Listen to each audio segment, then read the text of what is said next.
Bonjour à tous. Merci d'être venus passer ce début d'après-midi avec nous pour parler d'un sujet majeur, le partage de la valeur. Comme on va passer une petite heure ensemble, je me présente rapidement, puisqu'il n'y a pas d'indication. Donc, moi, je suis journaliste depuis 20 ans à peu près sur les questions de transition écologique et sociale. Mes domaines de prédilection, c'est la façon dont les acteurs économiques, donc les entreprises, les investisseurs, intègrent ou pas les questions d'écologie et de société dans leurs activités et leur business model. Donc aujourd'hui, je suis indépendante, je travaille pour plusieurs journaux sur ces questions et j'édite une newsletter qui s'appelle Le Grand Écart sur LinkedIn et je fais aussi des formations pour les médias sur ces questions. Donc je suis ravie d'animer cette table ronde sur le partage de la valeur de l'entreprise, mais la valeur de la société, la valeur de la planète. C'est un grand tout et cette valeur aujourd'hui, elle est partagée de façon déséquilibrée.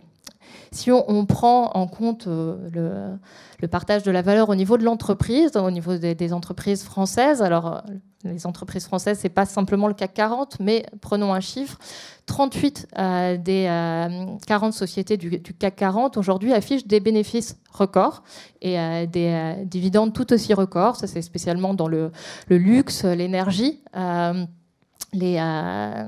Le luxe, l'énergie et puis les banques.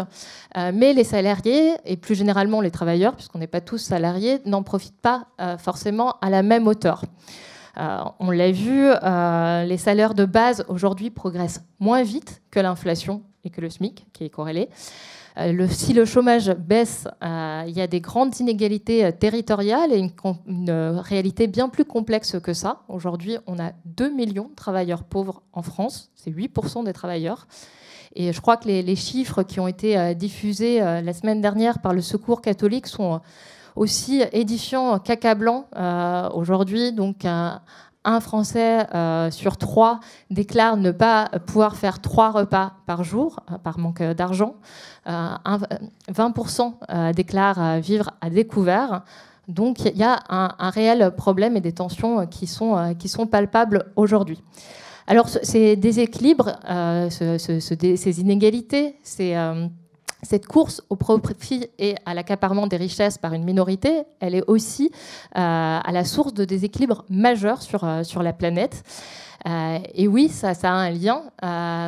Aujourd'hui, on voit que, si on prend un petit peu de recul, 0,01% de la masse vivante sur Terre, l'homme, a à lui tout seul déstabilisé et accaparé les richesses jusqu'à déstabiliser son équilibre biophysique. C'est ce qu'on appelle l'anthropocène. Pendant ce temps-là, des entreprises parmi les plus polluantes, les plus émettrices, sont aussi des entreprises qui sont le plus rentables, mais qui sont aussi les plus aidées. Alors, comment, dans cette situation, on fait pour changer la donne? Comment est-ce qu'on fait en sorte que les acteurs politiques et les acteurs économiques qui sont responsables de cette situation changent leurs pratiques? C'est ce qu'on va voir aujourd'hui pendant cette heure avec nos 4 intervenants, donc, qui ont des casquettes très différentes. Bernard Orenbeck, vous êtes président du directoire de la Nef, qui est une banque qu'on ne présente plus, une banque éthique aujourd'hui, mais vous nous en parlerez tout à l'heure. Laurent Babiquian, vous êtes directeur monde des marchés de capitaux du CDP et conférencier également auprès des dirigeants sur les questions de capitalisme éthique. Vous nous expliquerez ce que ça veut dire. Marie Demuison, vous avez été pendant 20 ans chez Danone, mais aujourd'hui vous intervenez en tant que cofondatrice et Chief Impact Officer d'un fonds d'investissement responsable innovant qui s'appelle Atlas Responsible Investors. Et puis Luc Mathieu, vous êtes secrétaire national de la CFDT en charge des politiques économiques, de l'épargne salariale, des politiques de rémunération, du pouvoir d'achat, de la consommation, du numérique, de pas mal de choses. encore. Mais en tout cas, vous avez des casquettes, comme je le disais, très différentes. Et alors, moi, j'ai dressé un panorama très général et forcément simplifié de la situation. J'aimerais avoir votre avis, votre regard sur la situation du partage de la valeur aujourd'hui avec votre rôle de syndicaliste, par exemple. On va commencer par vous, Luc Mathieu. Bonjour, merci pour l'invitation. Nous, il se trouve que cette année, c'était une année un peu particulière sur le partage de la valeur, puisqu'on a négocié et signé un accord national interprofessionnel sur le sujet. Alors, je crains que son contenu ne soit pas aussi large qu'on le souhaitait au départ, parce qu'il était évidemment extrêmement contraint dans la commande qu'en avait fait le gouvernement. Mais sur ce sujet du partage de la valeur, on discute avec les employeurs depuis longtemps sur ce sujet-là. Et la discussion, elle est cadrée, elle se centre assez vite sur en fait, le problème de la répartition entre le capital et le travail, c'est-à-dire est-ce que c'est équilibré ou pas. Ce n'est pas un sujet récent.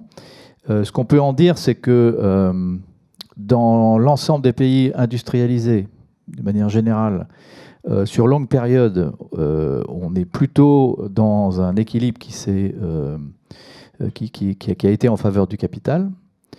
Et si en France, on va dire que la répartition est assez stable depuis les années 90, si on y introduit la question de l'optimisation fiscale des entreprises, ça change les choses considérablement parce que les chercheurs estiment que l'optimisation fiscale, depuis les années 2000, depuis le début des années 2000, elle est passée de 2 milliards par an à 40 milliards par an. Et que donc, ces 40 milliards, ils ne sont pas dans l'équation. Et que si on les remet dans l'équation, ça change évidemment profondément les choses. Ça, c'est le premier axe sur la répartition capital-travail. Et puis le deuxième, c'est sur la question de la rémunération des salariés. Si on dit, on va dire partage de la valeur, c'est rémunération des salariés, rémunération du capital, investissement des entreprises et puis impôts, etc.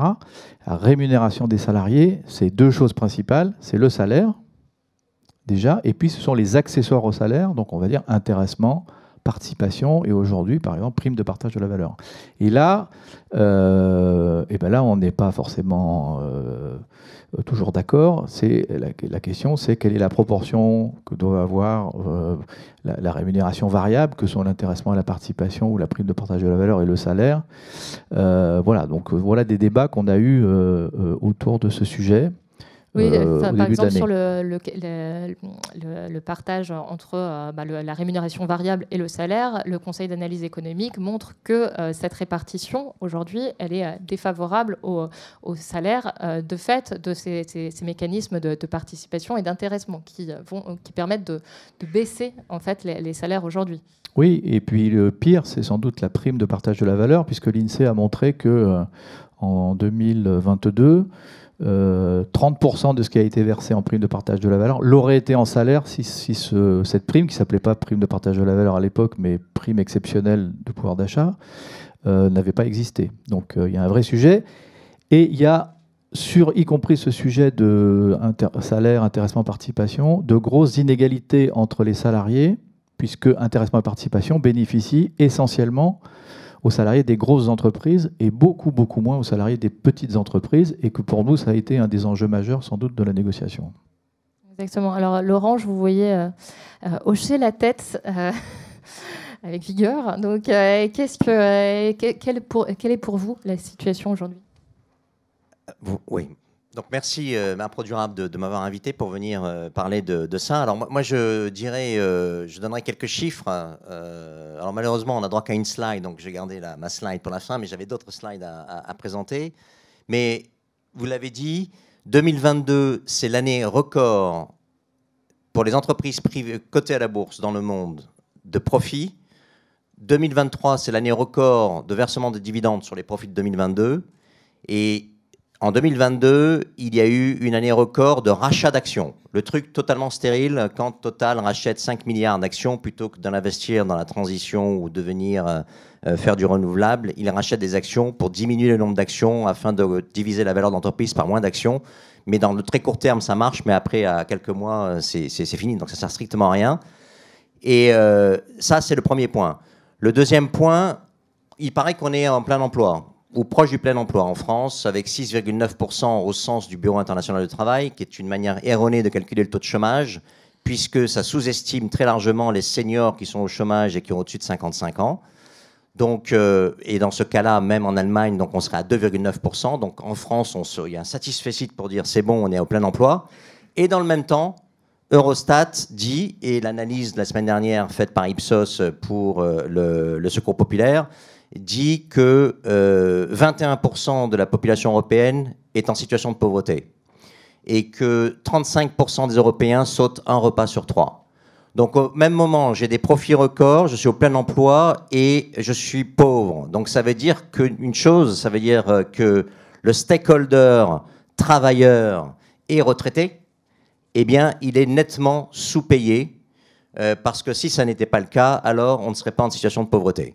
Ça, c'est des choses tellement énormes et tellement grotesques que ça ne choque plus personne. Je veux dire, c'est normal. Et dans le même temps, on parlera peut-être tout à l'heure dans la deuxième question de l'inflation.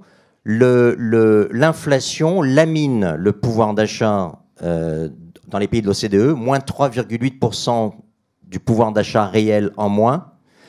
Et donc, on a des entreprises, on a vu, qui entre 2011 et 2021 répartissent beaucoup plus la valeur pour le capital et pour les actionnaires que pour les salariés.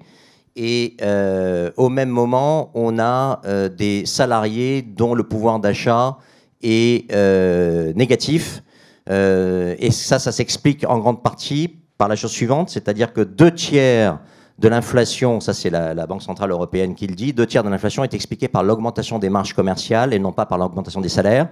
Donc ça veut dire que les entreprises, pendant le chaos dans lequel nous vivons, augmentent beaucoup plus les prix de vente en moyenne que l'inflation en vendant moins en quantité. C'est ce qu'on appelle, alors ça s'appelle la greedflation ou bien la shrinkflation. Et donc, et ça, c'est le stakeholder. Donc, on sert le capital, mais on dessert le client et on dessert son propre salarié, puisque le résultat, c'est que c'est une baisse du pouvoir d'achat du salarié. Donc, on ne peut pas dire que les entreprises ont un comportement de responsabilité sociétale des entreprises quand elles agissent comme ça. Moi, je dirais plutôt que c'est de l'irresponsabilité majeure sociétale des entreprises. Alors après, le stakeholder, le shareholder, pour donc l'actionnaire, quel est votre regard, vous, Marie de Muson, en tant qu'investisseur, donc, sur ces questions-là? Merci. Donc, je pense que Laurent vient de dresser un tableau qui est très juste de où est la captation de valeur, en tout cas dans les grandes entreprises. Donc, nous, en tant qu'investisseurs, le partage de la valeur, c'est une question qui est à la fois centrale et qui a énormément d'injonctions paradoxales que nous devons résoudre. Donc, très brièvement, pour juste expliquer ce qu'on fait, et je vous expliquerai comment, du coup, on regarde le partage de la valeur au niveau de la société, puis comment on analyse les sociétés dans lesquelles on investit sur ces questions de partage de la valeur. Donc, on investit, on est une société de gestion alternative dédiée à l'investissement impact sur les marchés cotés. Donc on investit dans des entreprises qui sont cotées en bourse. Donc on connaît les injonctions court-termistes de résultats trimestriels. Notre enjeu, c'est d'investir dans des entreprises qui sont pionnières en développement durable, soit par l'utilité sociale ou environnementale de leurs produits et services, ou par la qualité de leurs pratiques sociales vis-à-vis de leur masse salariale et des communautés dans lesquelles elles opèrent, ou la qualité de leurs pratiques environnementales. Mais notre première mission, il y a des gens qui nous confient du capital, qu'on investit dans ces entreprises pionnières en développement durable, et notre mission d'investisseur reste de générer des retours. Et pour générer des retours, nous, il y a la question du juste retour. Et en effet, des entreprises qui vont être pionnières en développement durable sont celles qui vont prendre le plus soin de leur capital humain et de leurs employés, ou investir massivement dans les enjeux de transition pour s'adapter au monde de demain. Donc, ils ne vont pas forcément être les mêmes que celles qui essayent d'engendrer des profits maximum.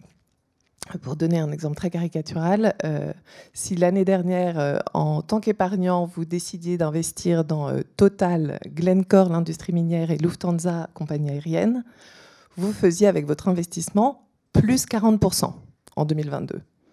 On est content quand on veut générer des retours. Vous êtes investisseur responsable et vous décidez d'investir dans des entreprises qui sont les plus avancées. Si la personne qui gère votre argent ne prend pas en compte à la fois ces critères de développement durable, mais aussi de l'analyse fondamentale sur la qualité d'une entreprise et sa capacité à rester durablement, vous pouviez vous retrouver dans des situations où vous investissez dans, par exemple, l'année dernière était une année difficile pour Ørsted, donc renouvelable, Stora Enso, papier, et Veolia, gestion des déchets, vous perdiez 20%. Voilà, donc nous, notre première mission reste d'essayer de générer des retours pour les gens qui nous confient du capital, mais des retours qui sont ajustés, parce qu'on promet de le faire en investissant dans des entreprises pionnières en développement durable. Donc ça, c'est la première dimension quand même de partage de la valeur qu'on regarde par notre métier même. Et ensuite, quand on sélectionne ces entreprises... Alors, on va peut-être faire la sélection tout à l'heure, mais donc pour vous, il peut y avoir un juste retour pour l'actionnaire. Il y a des bons et des mauvais actionnaires en réalité ? L'exercice, c'est d'essayer de générer des rendements pour le capital qui nous est confié, tout en regardant comment est gérée l'entreprise à court terme et comment elle s'investit sur le moyen terme et le long terme. Donc la définition du juste retour, elle est difficile et on travaille énormément avec pragmatisme et bon sens sur ce qu'est la réalité des marchés aujourd'hui et comment on peut remplir notre mission tout en cherchant toujours le compromis entre la performance développement durable des entreprises dans lesquelles on investit et générer quand même un minimum de retour pour ceux qui nous confient du capital. Et donc effectivement, on verra un peu plus tard comment est-ce que vous faites, parce que c'est assez intéressant, en tout cas par rapport à des fonds classiques. Bernard Orenbeck, vous, quel est votre regard en tant que... Alors, vous n'aimez pas le mot banquier, vous n'êtes pas banquier, j'ai bien compris, mais en tant que acteur de la finance solidaire ? Oui, et puis je peux aussi accepter d'être quand même dirigeant d'une banque, même si je ne suis pas un banquier. Je pense que ce que je défends surtout, c'est un modèle coopératif et collectif. Et puis, il y a des outils qu'on utilise, dont l'outil bancaire, quelque part. Je vais vous faire une confidence sur le regard que je peux porter sur la question du partage de la valeur. Je pense que la situation actuelle, c'est qu'on n'a aucune vision de ce que c'est le partage de la valeur. On commence un petit peu à en discuter. Pourquoi ? Parce qu'il y a des mots terribles qui nous sont tombés dessus, comme inflation ou super profit. Mais je ne vois derrière tout ça aucune vision de société, aucun projet de société. Oui, on dit qu'il faut lutter contre l'inflation parce que ça fait mal, effectivement. Mais je pense que vous l'avez dit dans votre introduction, un premier principe politique ou une première vision de société, c'est de se dire, est-ce que c'est acceptable qu'aujourd'hui, en France, on ait 2 millions de travailleurs pauvres ? Ben, moi, je ne pense pas. Et la question de l'inflation, elle vient juste encore accentuer ça. Et finalement, on doit essayer de courir derrière une inflation pour que ça n'augmente pas. Mais la vraie réalité, c'est qu'est-ce qu'on veut comme société aujourd'hui ? Je crois que c'est ça qu'on voit qui est questionné dans tous les couloirs ici aujourd'hui. Ce n'est pas de savoir comment est-ce qu'on va partager un gâteau. Non, c'est quel est le projet de société qu'il y a. Donc j'ai déjà un problème avec le mot partage, parce que ça donnerait l'impression qu'il y a un gâteau à se partager. Et que finalement, aujourd'hui, les actionnaires prennent la plus grande partie. Il faudrait qu'on en ait aussi pour les salariés. Bien sûr qu'il en faut pour les salariés. Mais il faut surtout se poser la question de l'entreprise dans la société aujourd'hui. Quel est son rôle ? Quelle est la façon dont elle consomme l'environnement, dont elle consomme les hommes que nous sommes, et jusqu'où c'est acceptable. Et quelle est la façon dont on doit concevoir aujourd'hui notre entreprise dans la société, et à travers ça, les valeurs qu'on va produire, et à différents moments, parce que ce n'est pas seulement les super profits, il y a déjà avant toute une série d'échelles de valeurs qui peuvent se produire, mais en quoi ces valeurs-là doivent profiter à la société, en général, aux salariés, en particulier, et pas uniquement aux actionnaires. Et moi, je défends un modèle coopératif parce que je pense que c'est dans une vision collective qu'on peut se rendre compte de quelle est la place qu'on a, nous, en tant que salariés, et c'est particulièrement vrai, évidemment, dans les scopes, mais c'est vrai dans toutes les coopératives, et puis quelle place on a en tant que sociétaire, pas seulement actionnaire, mais sociétaire, c'est-à-dire aussi des gens qui s'engagent dans une entreprise pour ce qu'elle va faire, et pas seulement pour ce qu'elle va donner comme bénéfice, et d'ailleurs en acceptant dès le début que les bénéfices, ils seront limités, parce que la valeur qu'on va produire, elle est ailleurs, elle est sociale et elle est sociétale. Justement, si on prend cette acception, donc on englobe aussi la société dans son ensemble et donc la planète. Comment est-ce qu'aujourd'hui, les défis environnementaux, je pense au changement climatique, mais aussi à l'effondrement de la biodiversité, impactent le partage de la valeur ? Il y a un lien, effectivement, puisque aujourd'hui, la planète semble un peu la partie prenante oubliée de l'entreprise. Et Laurent, vous l'avez évoqué un peu tout à l'heure, mais si on donne des dividendes aux actionnaires, c'est aussi parfois au détriment quand même de l'investissement dans des entreprises, des investissements qui sont nécessaires aujourd'hui pour adapter l'entreprise au changement climatique, pour la préparer aussi pour commencer à décarboner de façon urgente même. Donc comment est-ce que ça impacte ce partage de la valeur aujourd'hui ? Qui veut répondre, Laurent, peut-être ? Je dirais que le partage de la valeur doit se faire à travers tous les stakeholders de l'entreprise, et un nouveau stakeholder à prendre en compte, puisqu'il faut le régénérer et lui donner une valeur, c'est la nature. Donc on voit bien qu'aujourd'hui, la nature est considérée comme gratuite et que ça libère du profit pour tout le reste. Et c'est capté essentiellement par l'actionnaire, parce qu'il y a très peu de partage qui va aux clients. Au contraire, quand on peut vendre plus cher, c'est encore mieux. Aux salariés, à l'État, si je peux faire de l'optimisation fiscale, c'est encore mieux, alors que non, il faut que je paye l'État, il faut que je paye ma quote-part à l'État. Donc ça c'est le premier point. Donc c'est une équation à maximiser la valeur pour tous les stakeholders. Donc il faut vraiment sortir de l'équation de Milton Friedman, qui est de dire je sacralise le stakeholder shareholder, actionnaire, au détriment de tout le reste. Deuxièmement, je voudrais dire que le changement climatique va être inflationniste et que la souveraineté va être inflationniste. Donc on est rentré dans une période d'inflation de long terme. Alors on ne sera pas à 2%, et je pense qu'il faut changer les objectifs des banques centrales et aller probablement vers 3 ou 4%, mais il faut commencer à le dire que l'inflation de 2%, je pense qu'elle est finie. Et quand on augmente l'inflation, ça va venir détruire du revenu, en tout cas pour les gens qui en touchent, et notamment du revenu pour les travailleurs. Donc il y aura probablement, je pense qu'on est rentré dans une... En tout cas, tous les chiffres pointent là-dessus.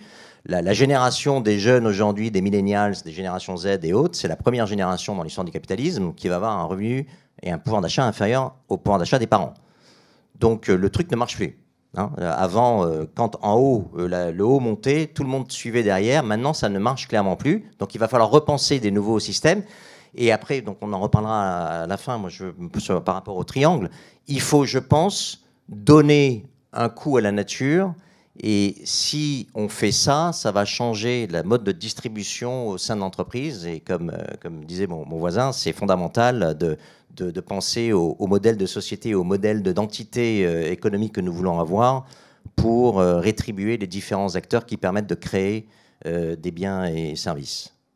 Alors vous parliez des travailleurs qui vont effectivement devoir aussi s'adapter et faire leur transition.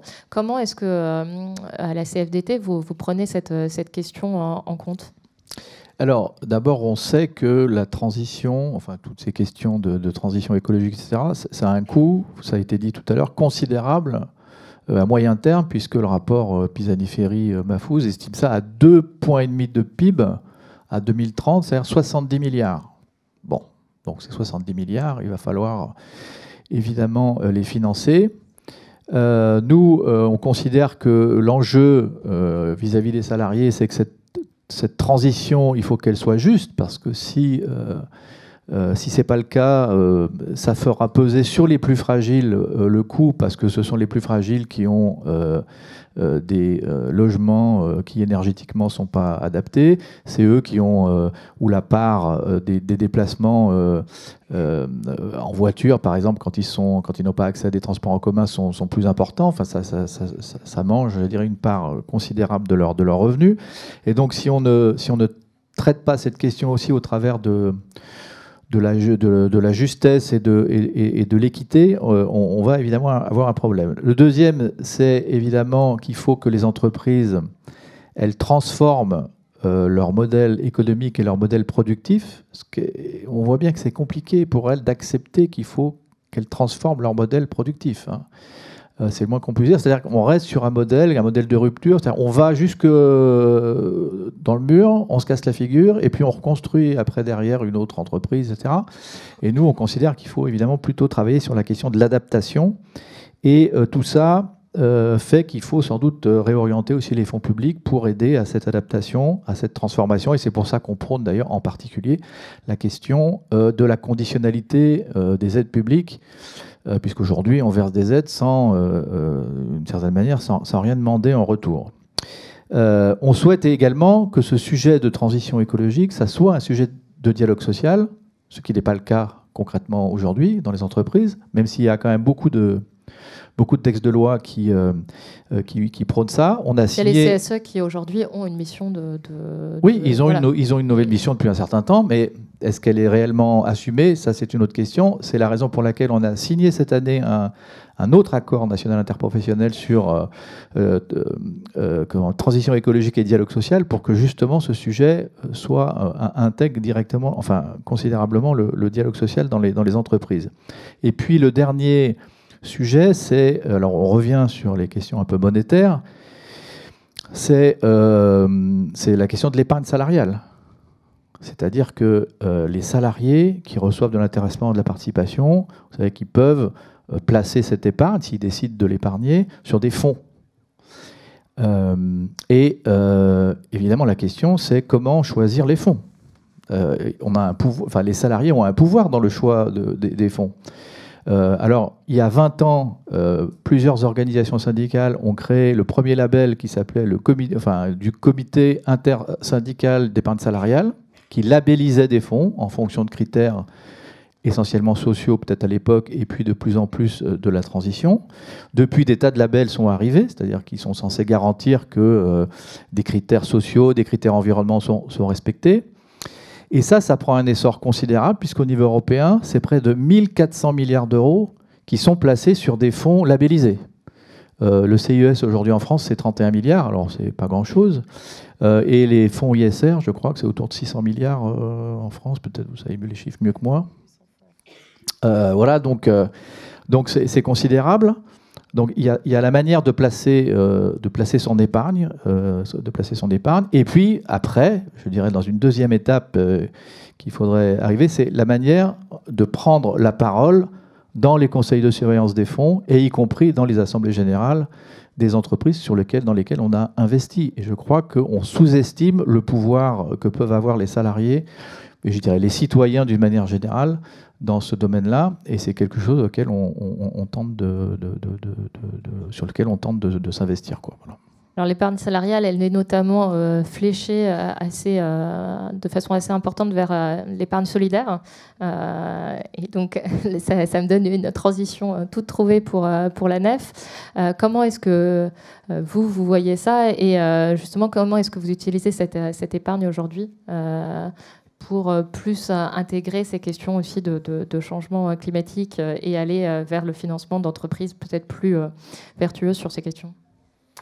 Mais je vais vous raconter une toute petite histoire, je vais essayer de ne pas être trop long, mais parce que l'épargne salariale, moi je suis un peu belge avant d'être venu en France m'occuper de la nef, et j'étais très jaloux du système de l'épargne salariale française que je trouvais extrêmement intéressant, et il se fait que la FEBA, la Fédération européenne des banques éthiques et alternatives, m'avait demandé de rentrer dans le conseil d'administration d'un fonds de ce type-là. Et donc je suis arrivé très guilleret, très enthousiaste de découvrir ce système.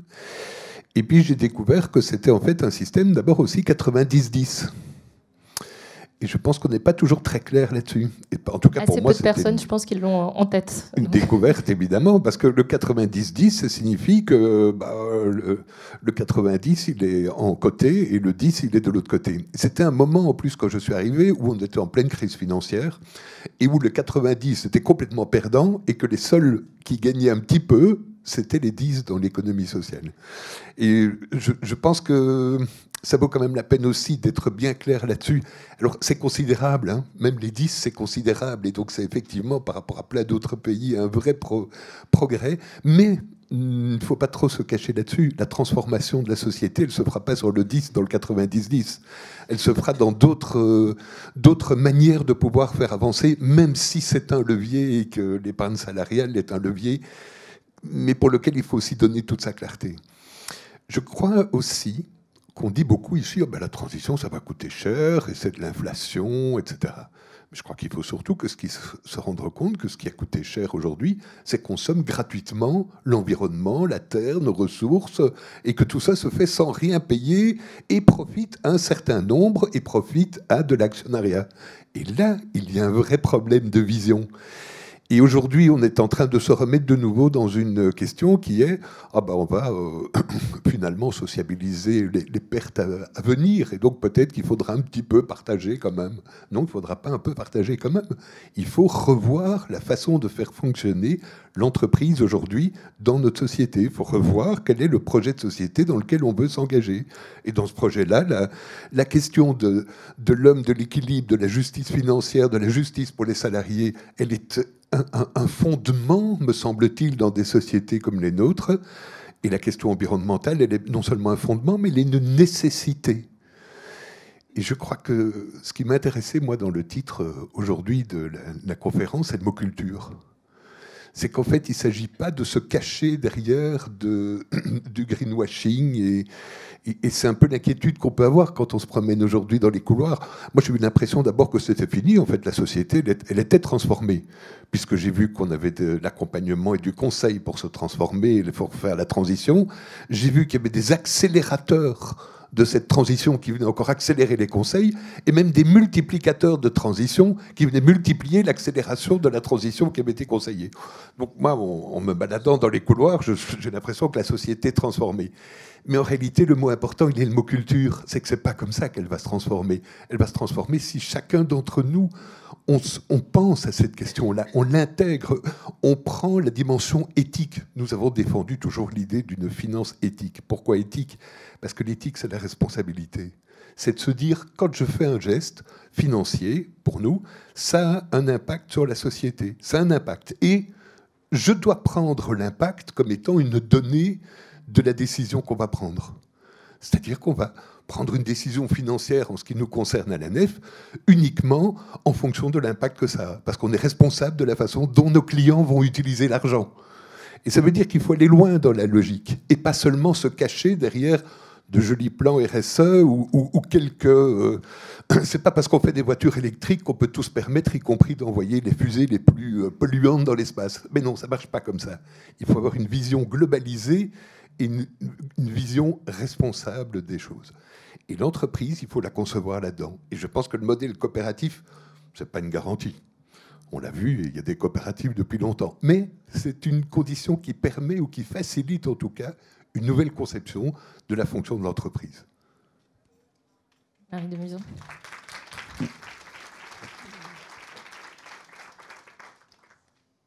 Vous, sur la question de l'intégration de l'environnement aujourd'hui, alors est-ce que tout est si transformé que ça ? Est-ce que c'est facile d'investir aujourd'hui dans des entreprises qui prennent en compte ces questions-là ?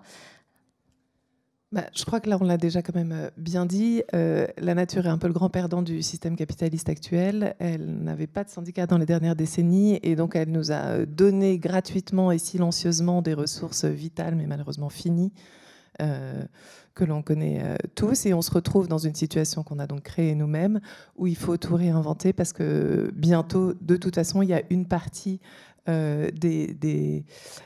enfin, les conséquences de ce système sont qu'il y a toute une partie de la valeur qu'on a créée qui demain n'en a plus. C'est ces fameux actifs échoués, donc toutes ces industries qui vont devoir s'arrêter parce qu'elles n'ont même plus leur matière première ou leur raison d'être, ou alors qu'elles sont dans des zones géographiques qui demain, du fait des conditions climatiques, du manque d'eau, de la finitude des ressources premières, n'auront plus de raison d'opérer, donc des usines et des sites entiers qui vont fermer. Donc c'est ce qu'on appelle les actifs échoués. C'est probablement ce qui a fait prendre conscience au monde financier de « Ah, c'est sérieux ce sujet, c'est pas un sujet de bisounours de RSE dans les entreprises bien pensantes ». Et donc on se retrouve à réinventer complètement le système en prenant en compte ces risques, en avec une nécessité absolue d'innover pour intégrer ces enjeux. Mais donc, qui dit innovation dit capital financier, qui est au service de la transition écologique, et de capital humain. Et on sait aussi qu'on a besoin de compétences et de plus en plus de compétences sur ces sujets-là. Donc des investissements massifs. Et puis, il va falloir restaurer la nature. Et ça, moi, je ne vois pas comment on va réussir à transformer complètement ce système sans soit de la réglementation, des avantages ou des taxes, et peut-être une transformation complète de notre système de comptabilité pour qu'au final, le compte de résultat d'une entreprise reflète aussi ce que l'entreprise a généré comme externalité positive ou négative sur la société ou la nature. Et que donc le bénéfice qu'affiche une entreprise reflète de façon juste ce qui est la valeur qu'elle a créée, non seulement financière, mais aussi sociale ou environnementale, ou alors que soit déduit la valeur environnementale qu'elle a détruite. C'est des sujets compliqués qui sont en développement, mais qui au final sont, à mon avis, une voie absolument essentielle pour que le métier d'investisseur puisse se réinventer en intégrant complètement au cœur du modèle ces enjeux. Alors en attendant que ce soit sur pied, parce que ça ne l'est pas pour l'instant, vous avez mis sur pied un hedge fund à impact. Alors ça peut paraître assez antinomique dit comme ça. Un hedge fund, pour en tout cas le commun des mortels, c'est plutôt quelque chose de très risqué pour des élites financières très aisées. Comment est-ce que ça fonctionne dans votre esprit, dans votre esprit et dans les faits, surtout pour essayer de prendre en compte toutes ces questions que vous avez évoquées? Donc en effet, un hedge fund à impact peut paraître une oxymore parce qu'il y a tout un tas d'idées extrêmement négatives et justifiées qui peuvent être associées à des grosses affaires de hedge fund du passé. Donc en fait, un hedge fund, c'est une société de gestion alternative. Ça veut dire qu'on a des techniques d'investissement un peu plus sophistiquées que des investissements classiques. Et donc l'objectif de notre stratégie de gestion alternative, c'est de générer des retours en investissement, en investissant à long terme dans des entreprises pionnières en développement durable et en prenant des positions qui s'appellent à la baisse contre des entreprises qui, elles, sont retardataires, n'ont pas intégré ces enjeux ou alors sont exposées à des très grosses controverses sociales ou environnementales. Prendre une position à la baisse, ça veut dire que vous empruntez le titre et que vous le revendez si le cours a baissé, donc que vous gagnez de l'argent comme ça. Donc nous, nos positions, en gros, si on caricature, on investit à long terme dans des entreprises vertueuses et on prend des positions contre des entreprises qui, elles, on le pense, ne sont pas vertueuses. Ça permet d'absorber la volatilité des marchés boursiers et de donc générer des retours, on va dire, constants. C'est une stratégie qui n'est pas du tout cow-boy comme on peut l'imaginer, c'est des retours très maîtrisés, de la gestion du risque très maîtrisée, mais avec cette philosophie d'investissement qui est complètement ancrée dans l'impact. On voit bien la gestion du risque. Par contre, quand on est une jeune société de gestion comme la vôtre, comment est-ce qu'on pèse vous n'avez pas le capital de BlackRock, donc comment est-ce qu'on pèse auprès des entreprises non vertueuses ou vertueuses? Alors c'est sûr que pour faire de l'impact sur les marchés cotés, en fait, le vrai levier pour faire bouger les sociétés, c'est l'engagement actionnarial. Et je pense que c'est ce à quoi vous pensez derrière votre question. Donc en effet, aujourd'hui on est tout petit, mais en fait l'actionnariat de toutes les grosses sociétés est très éclaté. Hein, même, enfin c'est quelques pourcentages, même quand on s'appelle BlackRock. Donc l'engagement actionnarial, c'est une façon de mettre la pression sur les équipes de direction des sociétés pour leur faire intégrer ces enjeux, donc soit être plus transparent, soit plus ambitieux ou allouer plus de capital à travers du dialogue, du vote, et le dépôt de résolutions aux assemblées générales, etc. Donc l'avantage des hedge funds, en tout cas dans l'imaginaire, c'est que c'est des activistes. Donc nous on appelle ça du constructivisme. Et l'idée c'est justement d'essayer de faire bouger aussi en rejoignant des coalitions d'investisseurs engagés. En particulier, on est beaucoup sur les questions des droits de l'homme et de joindre nos forces et nos actifs pour avoir une voix qui porte un peu plus. Mais c'est des voix qui sont de plus en plus écoutées quand même par les équipes de direction. Et vous avez un exemple de succès sur ces questions de droit social, parce que c'est généralement là où ça pêche au niveau de l'engagement actionnarial? Oui, sur les coalitions d'investisseurs, il y a pas mal d'exemples, mais Sur les droits de l'homme, il y a quand même eu, bon, évidemment, on a tous en tête le Rana Plaza, mais aussi avec les Ouïghours, beaucoup de situations de travail forcé, avec des entreprises de la fast fashion et d'équipementiers automobiles, donc des coalitions d'investisseurs qui ont réussi à faire revoir la politique d'achat de certaines très gros acteurs justement de la fast fashion qui se retrouvaient avec des situations de travail forcé et d'esclavage moderne dans la région ouïghour. Il y en a beaucoup aussi sur l'huile de palme. Depuis des années, il y a des coalitions d'investisseurs qui travaillent sur l'huile de palme durable. Et donc, pour faire bouger les entreprises qui ont de l'huile de palme dans leur matière première, qu'elles soient agroalimentaires ou cosmétiques, et qui ont réussi, en effet, à mettre en place des initiatives et à faire soit transformer les pratiques des fournisseurs qui se retrouvaient souvent très très loin des sièges des entreprises cotées dont on parle. Hein. Donc l'huile de palme, ça se passe en Asie, très loin. Mais si on arrive à faire bouger le fournisseur qui finalement est 3e ou 4e rang, vous arrivez à transformer une chaîne de valeur ou alors à rompre des relations commerciales. Donc souvent, les situations de travail forcé d'esclavage moderne, elles sont liées à des prix qui sont très compétitifs, puisque évidemment vous payez ou sous-payez vos produits. Et donc l'aboutissement d'une vraie campagne à succès sur ça, c'est soit de transformer les pratiques, soit vous rompez des relations commerciales et donc faites partir certains acteurs du marché. Luc Mathieu, comment vous, est-ce qu'avec la CFDT, vous essayez de travailler sur le partage de la valeur? Vous avez parlé tout à l'heure de l'accord interprofessionnel. Vous avez mentionné un petit peu la limite, c'est-à-dire le fait que ça restait peut-être trop focalisé sur les questions de participation et d'intéressement. Comment est-ce que, quels sont les atouts de ce nouveau texte et comment est-ce qu'on peut aller plus loin? Alors, il y a ce texte sur les aspects qui traite beaucoup les aspects liés aux petites entreprises et qui essaye d'élargir aux petites entreprises le bénéfice notamment de la participation. Donc, je parlerai des mesures qui est compris, mais je voudrais dire un mot d'abord sur des choses, parce qu'on a parlé tout à l'heure de la pauvreté, et donc c'est derrière ça, évidemment, il y a la question salariale et il y a la question qui est beaucoup d'actualité en ce moment, la question du SMIC, la question des branches professionnelles, des salaires minimums qui sont sous le SMIC, et j'ajoute à ça la question aussi notamment des contrats à temps partiel subis. Parce que la pauvreté, c'est d'abord la question du temps de travail où des gens, y compris, ne peuvent pas travailler 35 heures par semaine parce que leur contrat, c'est 30 heures ou c'est 25 heures payées au SMIC.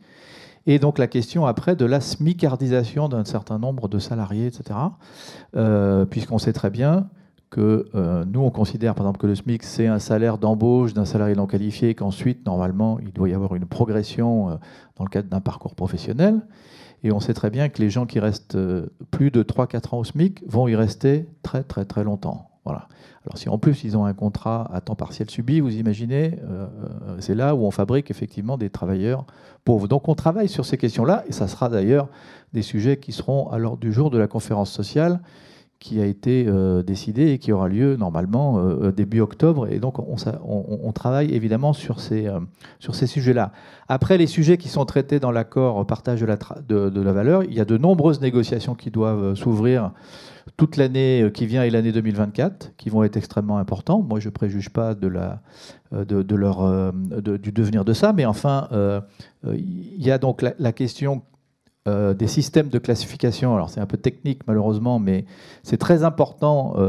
On ne résout pas la question des salaires et des salaires minimums sous le SMIC, etc. Ce n'est pas le seul problème. Le problème, c'est l'écrasement des grilles de classification et des salaires minimums. Donc, c'est la question des grilles de classification dans les branches professionnelles. Il y a des engagements des entreprises de réouvrir des négociations dans les branches d'ici la fin de l'année. Bon, la fin de l'année, c'est bientôt, hein. Donc on va voir un peu ce qui va se passer. L'engagement de travailler aussi sur la question de l'égalité entre les femmes et les hommes, parce que je rappelle que l'égalité, elle est inscrite dans la loi depuis le préambule de la Constitution de 1946.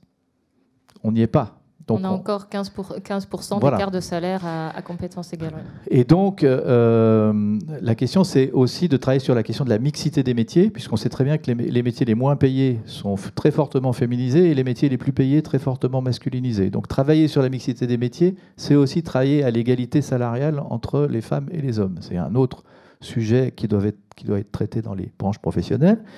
Donc ça fait partie de l'accord, c'est les seuls points, j'allais dire, qui sont en dehors d'intéressement, participation, actionnariat salarié. Et après, il y a les mesures directement liées à ces sujets-là, qui sont la négociation avant le 30 juin d'accords de participation destinés aux salariés des entreprises de moins de 50 salariés, dans toutes les branches professionnelles. La négociation encore avant le 30 juin 2024 dans les entreprises de plus de 50 d'un avenant aux accords d'intéressement de participation pour traiter la question des bénéfices exceptionnels, enfin ce qu'on appelait des super profits, ça s'appelle dans l'accord les bénéfices exceptionnels, donc encore une négociation à venir.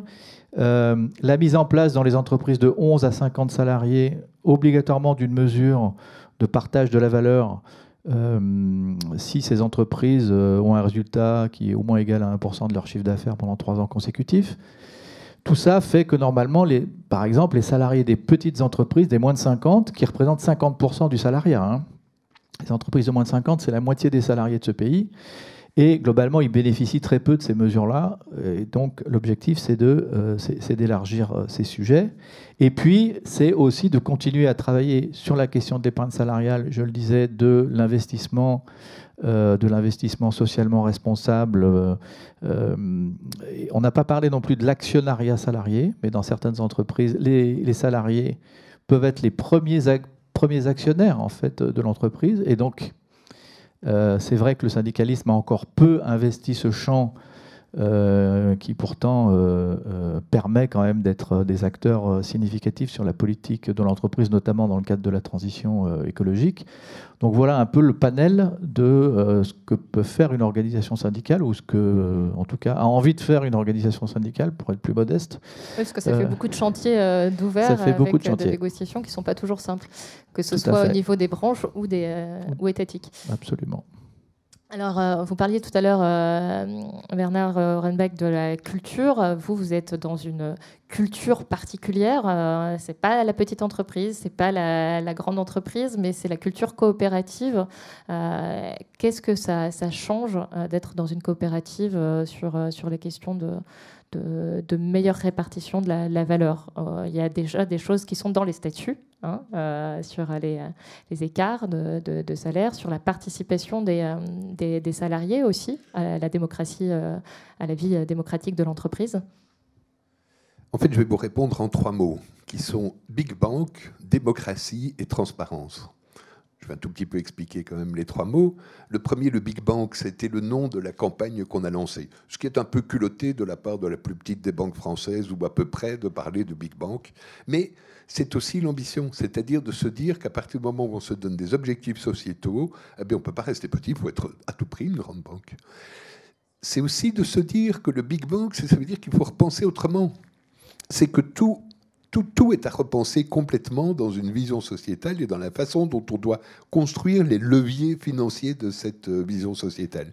Et le Big Bang, ça a été une invitation démocratique à repenser complètement ensemble. On est 46 000 aujourd'hui, on sera 46 200 demain, j'imagine, et puis beaucoup plus surtout dans les années à venir. On se doit de l'être. Mais on doit surtout penser ensemble quelle est la façon dont on va agir. D'où le deuxième mot qui est le mot démocratie. Très vite, on nous a dit, attention, les coopératives qui grandissent, elles sont toujours un risque sur la démocratie. Et donc il faut à tout prix qu'on expérimente la démocratie, qu'on la construise sur la façon dont on peut faire fonctionner une coopérative qui grandit. Et une des choses qui, cette année-ci, a été l'enjeu principal de notre volet démocratique, c'était de travailler sur la répartition de la valeur. Pas sur le partage, mais sur la répartition de la valeur. C'est-à-dire de se dire, on est dans un moment où on va produire de la valeur ajoutée. Qu'est-ce qu'on fait de cette valeur ajoutée? Et c'est pas les actionnaires qui vont décider de voir la partie la plus importante, ou une dispute entre les salariés et les actionnaires ou les patrons, etc. L'idée, elle est de le faire fonctionner de façon démocratique. Et la démocratie, ça signifie d'abord de partager l'information, de diffuser l'information, de faire comprendre à l'ensemble des sociétaires comment ça fonctionne, une banque, c'est quoi les enjeux. Parce qu'il faut évidemment la faire vivre ensemble, cette banque. On est tous des copropriétaires de cette activité-là. Et donc, il faut que dans le partage de la valeur, il y ait d'assurer la pérennité de l'outil. Mais aussi la pérennité de ses objectifs. si on s'est construit, c'est pas pour que ça nous rapporte un maximum d'argent, c'est parce qu'on avait l'envie, la volonté, on vivait la nécessité de créer un outil financier qui serve de levier à cette transformation écologique, sociale et culturelle. Et le troisième mot, c'est transparence, parce que ça ne va pas, la démocratie, sans la transparence. Et donc, la transparence sur l'ensemble de l'activité, c'est ce qui permet aussi de faire vivre cette démocratie et de permettre à la prochaine Assemblée générale qu'il y ait une motion qui soit construite par les sociétaires au fur et à mesure de ce travail culturel entre nous, de savoir qu'est-ce qu'on va faire de nos profits. Et j'entends beaucoup parler de partage de la valeur. Je pense qu'on en oublie un, c'est l'impôt. C'est le premier des partages de la valeur. Mais on l'a oublié, parce qu'en fait, aujourd'hui, l'impôt, c'est un mot qui pue, c'est un mot qui fait mal, c'est un mot qu'on veut à tout prix diminuer les impôts sur les sociétés. Ah, pour quelle raison ? Mais je ne sais pas si on sait pour quelle raison, en fait. Pourquoi est-ce qu'on veut faire ça ? Moi, je ne sais pas. Je ne comprends pas pourquoi. L'impôt, c'est une répartition de la valeur, d'une partie de la valeur. Donc, peut-être qu'il faut aussi essayer de repenser autrement l'impôt que comme étant quelque chose qui doit à tout prix diminuer. Ah ben non, ça ne doit pas diminuer. Ça doit peut-être être mieux réparti ou autrement réparti, mais ça ne doit certainement pas diminuer. On parle de surprofit et il faut diminuer les impôts. Ça n'a aucun sens. Mais par contre, peut-être qu'il faut aussi se poser la question de qu'est-ce qu'on va faire de ce qu'on génère comme valeur. Et quand on parle de la valeur, ce n'est pas seulement le bénéfice. C'est aussi toute la façon dont on va concevoir l'activité. Parce que si on conçoit l'activité comme étant à coût minima, bah fatalement, on va aller sur ce qui consomme l'environnement, fatalement. Alors que si on se donne des objectifs de responsabilité, eh bien, on va essayer de trouver une façon de gérer qui tient compte de la gestion de l'environnement, qui tient compte de la justice sociale et de la situation des salariés, et qui tient compte de la situation aussi des actionnaires, qui à ce moment-là ne deviennent plus les affreux qu'on peut définir parfois, à tort ou à raison d'ailleurs, dans la presse. Non, on est en train de construire une autre façon de concevoir une économie partagée, démocratique, et qui vise quand même un peu plus d'équilibre humain et environnemental. Et ce travail collectif, cette transformation radicale, vous le faites aussi avec un quatrième mot qui est celui des licornes. Peut-être que vous connaissez, peut-être vous aussi, ce n'est pas les licornes, celles qui sont valorisées à plus de 1 milliard de dollars, mais les licornes, ces coopératives qui veulent transformer radicalement l'économie en servant l'intérêt général, dont la Nef fait partie, et qui viennent de s'agrandir il y a quelques jours. Absolument. Et c'est des licornes qui ont moins de dollars que celles-là, mais plus de O, parce que c'est licorne avec 2 O comme dans coopératif, parce qu'effectivement, on se rassemble entre coopératives qui veulent se donner une vision des services à apporter à la société de façon coopérative, pensée, de façon démocratique et d'une façon qui participe de cette vision de société. Et moi, je ne sais pas quelle est la vision de société idéale, je n'ai pas la réponse à ça. Mais par contre, je suis sûr d'une chose, c'est que nous sommes 46 000 à la Nef à chercher à trouver la bonne façon d'agir sur la société pour qu'elle soit meilleure demain.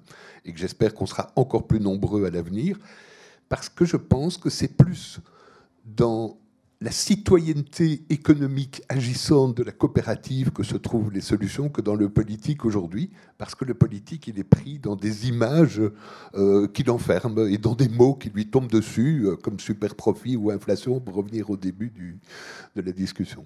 Alors malheureusement, tout le monde n'est pas une COP dans la vie économique, on va dire mainstream. Comment est-ce qu'on fait pour changer la donne ? Vous, donc Laurent Babiquian, vous travaillez sur la notion de capitalisme éthique. Éthique, c'est ce dont vous parliez tout à l'heure, mais est-ce que les deux, c'est pareil, les deux mots peuvent être accolés ? Je pense à Jean Jouzel qui expliquait que le capitalisme tel qu'il est pratiqué actuellement, en tout cas, est par exemple incompatible avec le changement climatique. Est-ce que c'est ça aussi le capitalisme éthique ? C'est un capitalisme qui se réinvente totalement pour changer les pratiques des acteurs économiques. Un capitalisme éthique, c'est un capitalisme qui se pose la question, avant de prendre une décision, de savoir si le résultat de cette décision est éthique ou pas. Si la réponse est oui, je prends la décision. Si la réponse est non, je ne prends pas la décision. Et pour revenir à la conversation que nous avons, il y a, au niveau des impôts, la politique a un rôle important à jouer, à mon avis, c'est la fiscalité. On n'utilise pas la fiscalité à la hauteur de l'enjeu et avec tout ce qu'elle peut faire. C'est la redistribution, en fait, de la création de valeur par la nation. Et on cherche à faire des avantages fiscaux, justement, pour payer l'impôt. C'est pas mal de payer l'impôt pour une entreprise. Il ne faudrait pas qu'il y ait de niche fiscale. Il ne faudrait pas que les entreprises cherchent à faire de l'optimisation fiscale. Ça devrait être interdit. Donc l'OCDE a fait un taux minimum d'imposition de 15%. Au G20, il y a une demande qui a été faite, qui a été préparée par une organisation qui s'appelle The Patriotic Millionaires, qui a été supportée par pas mal de politiques au niveau européen, qui demande « taxez-nous ». Et on voit historiquement, depuis les années 80, que tout a été fait au niveau des taux d'imposition sur le revenu, sur le dividende, sur la transmission du patrimoine et l'imposition sur les corporate tax, sur le profit. Tout a été fait dans les pays développés pour diminuer ces taux en tendance, et ils y sont arrivés. Et la théorie qui était sous-jacente, c'était de dire que l'argent qui allait être libéré allait ruisseler vers le bas. Et en fait, le ruissellement marche très très bien, mais vers le haut. Et cette baisse des taux fait qu'en fait, ces top 1% de la population mondiale détiennent de plus en plus du produit national brut, alors que ça aurait dû être l'inverse. Et donc, pour compenser au sortir de la guerre dans les années 50, les taux d'imposition, par exemple aux États-Unis, étaient sur des niveaux de 80, 85, 90% d'imposition sur le revenu. Et ce manque à gagner des États a été le point de départ d'un impôt qui est extrêmement injuste, qui est l'augmentation de la TVA. C'est cette augmentation de TVA qui a permis de compenser le manque à gagner de cette baisse d'impôt tendancielle qui touchait le 1% les plus riches. Donc le ruissellement ne marche pas, et donc il faut qu'on se serve de la fiscalité, mais vraiment au sens noble du terme et au sens éthique du terme, pour dire qu'est-ce qu'on fait. On parlait tout à l'heure des super profits. Une banque et on n'a pas du tout le sujet en France, alors que c'est un truc totalement fou. Et partage de la valeur, on peut en parler au niveau des banques. Les banques centrales ont totalement raté leur job dans la gestion du Covid. Elles ont raté la target des 2% de 500%, puisqu'en moyenne, le taux d'imposition en Europe était de 10%.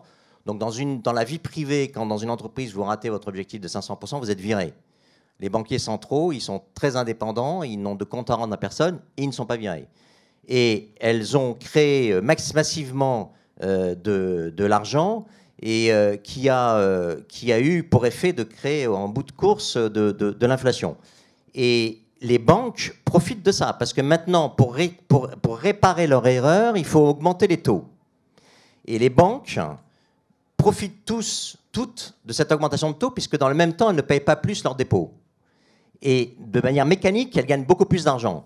Et moi, il y a un truc qui m'a choqué, c'est que quand Meloni, en Italie, d'extrême droite, a dit du jour au lendemain, je taxe les profits des banques en 2022 de 40%, le surplus par rapport à 2021 de 40%, tout le monde a crié au scandale. Mais c'est une décision extrêmement éthique. Ce n'est pas parce qu'elle est d'extrême droite qu'elle prend des mauvaises décisions. Il faudrait qu'on ait le même débat en France. BNP Paribas a fait des records historiques de profit l'année dernière, et le premier semestre 2023 est un record historique. Où est-ce qu'on a ce débat ? Pour reprendre cet argent créé sans rien faire, il n'y aurait pas eu cette erreur, cette inflation et cette erreur de politique monétaire du Covid, de gestion monétaire des déficits publics du Covid.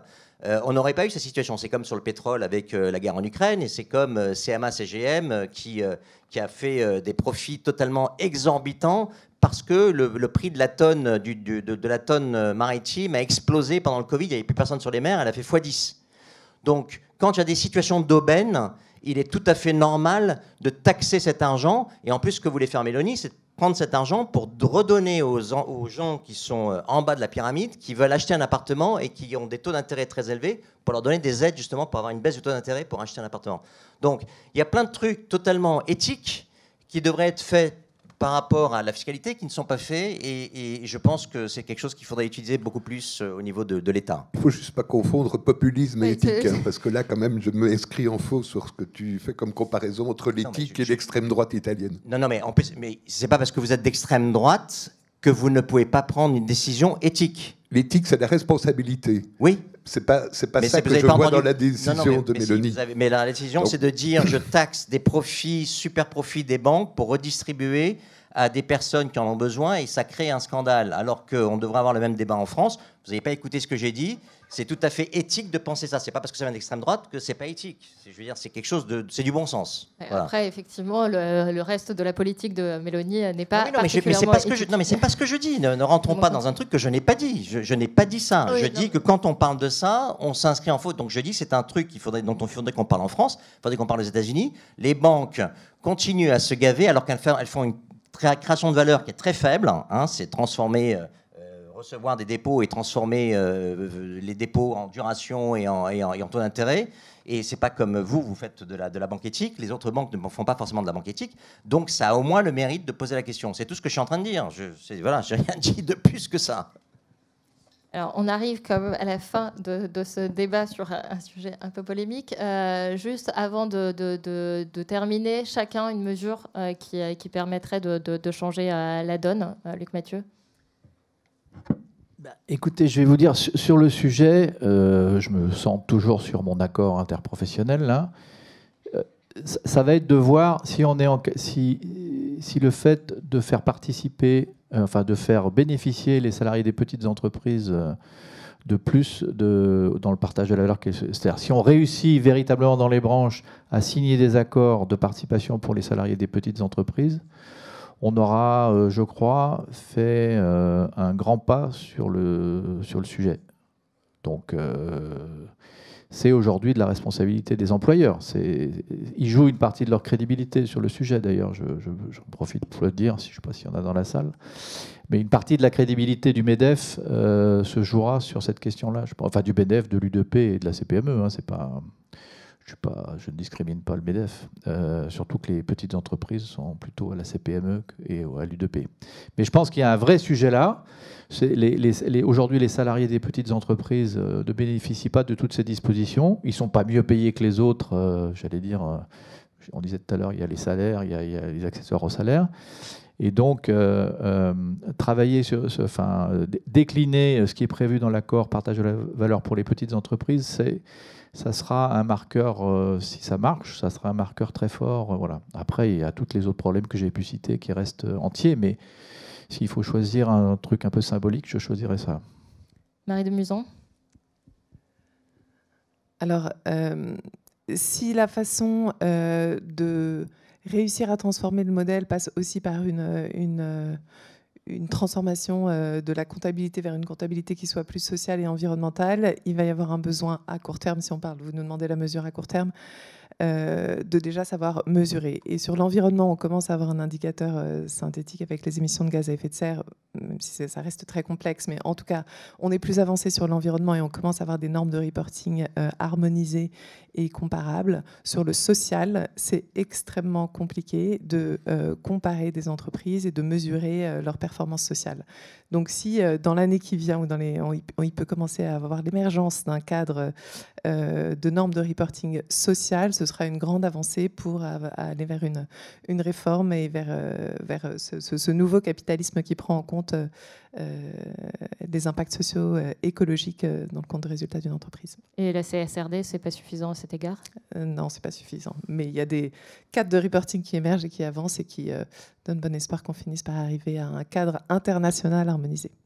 Alors effectivement, on ne va pas rentrer là-dedans, mais il y a plein d'ateliers qui en parlent, donc vous pouvez en trouver à ProDurable. Laurent, sur les... Je veux bien qu'on lance la slide, s'il vous plaît.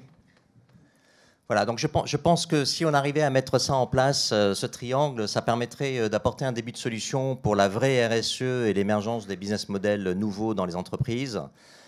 Donc c'est tout l'arsenal juridique européen qui est en train d'être mis en place, qui est excellent. Hein. L'Europe devrait être une vitrine pour le monde et on sait que les problèmes géopolitiques que ça crée. Mais donc la CSRD, le SRS, la CS3D, qui est la loi qui demande aux entreprises d'avoir un plan de transition aligné sur 1.5, c'est pas la CSRD qui le demande.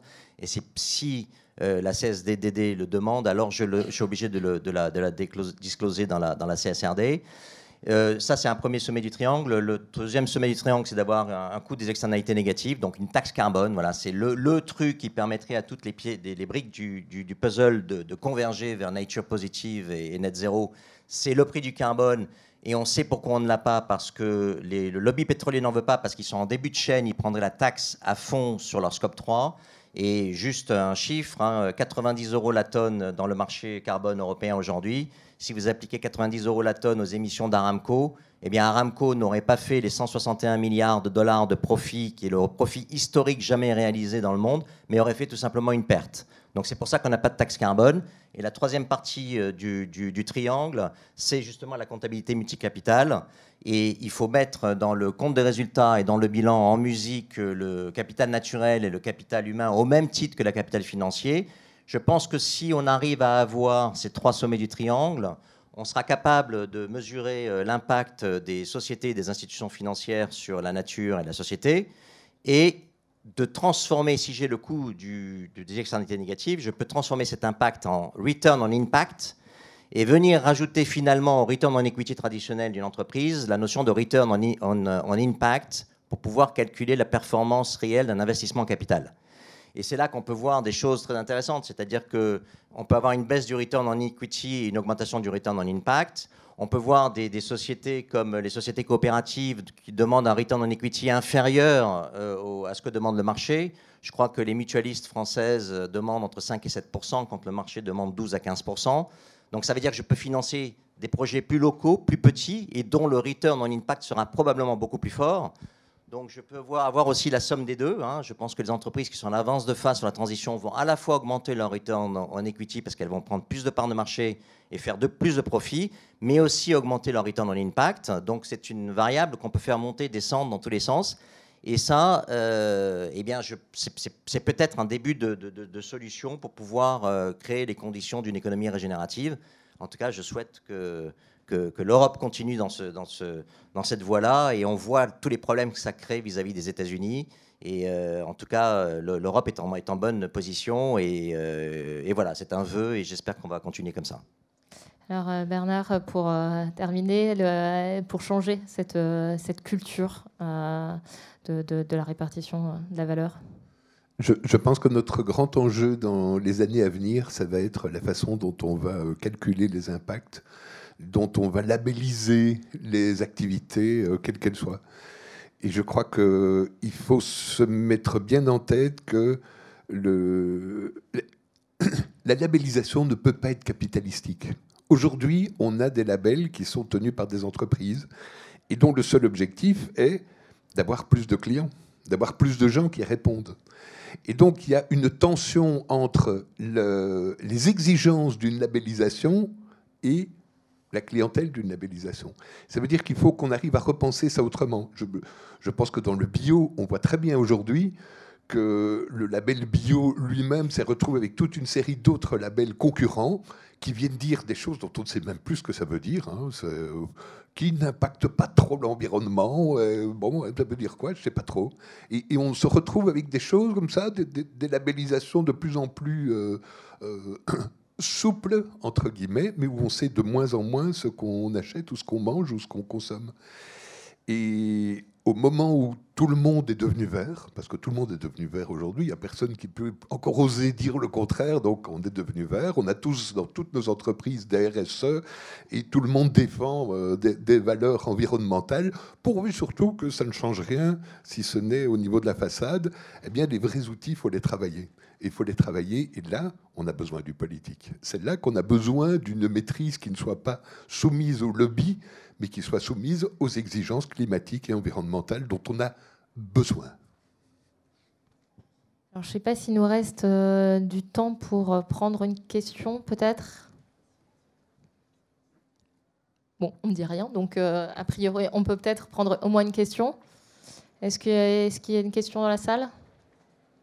Ou sinon, on s'arrête là. Pas de questions?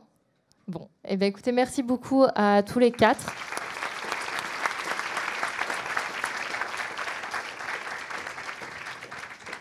Merci à vous.